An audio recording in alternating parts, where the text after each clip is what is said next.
Matapang na sinagot ni dating House Speaker Martin Romualdez ang mga akusasyon na pilit idinidikit sa kaniyang pangalan. Kabilang narito ang mga akusasyon sa kanya ng Vice Presidente at ng isang senador. Narito ang report.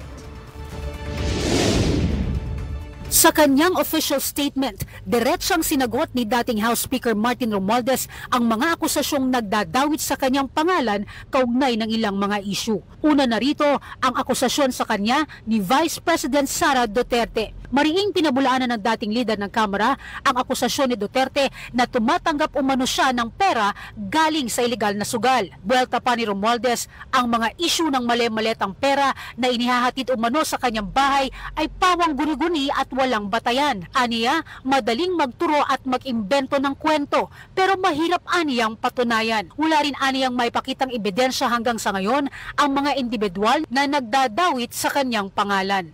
Mariin din niyang pinasinungalingan ang issue ng hotel chain na pilit ding ikinokonekta sa kanyang pangalan. Aniya, hindi siya akusado kaya hindi siya isinama sa mga inimbestigahan. Lahat din aniya ng mga issue na binabato sa kanya ay taktika lang para sirain ang kanyang pagkatao. Ikinalungkot din ni Romualdez na ang issue ay mula sa Vice Presidente na na-impeach sa Kamara dahil sa maling paggamit ng pondo.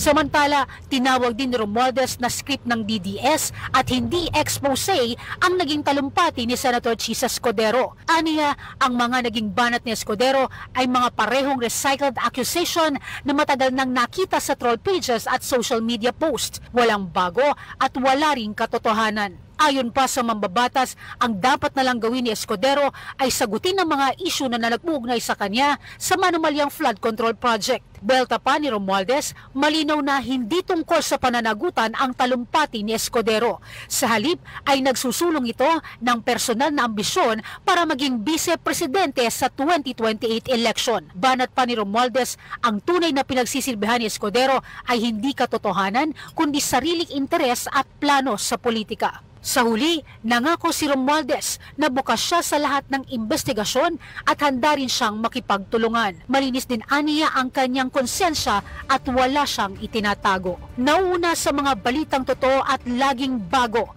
Zai Chua, Alauna sa Balita, Congress TV.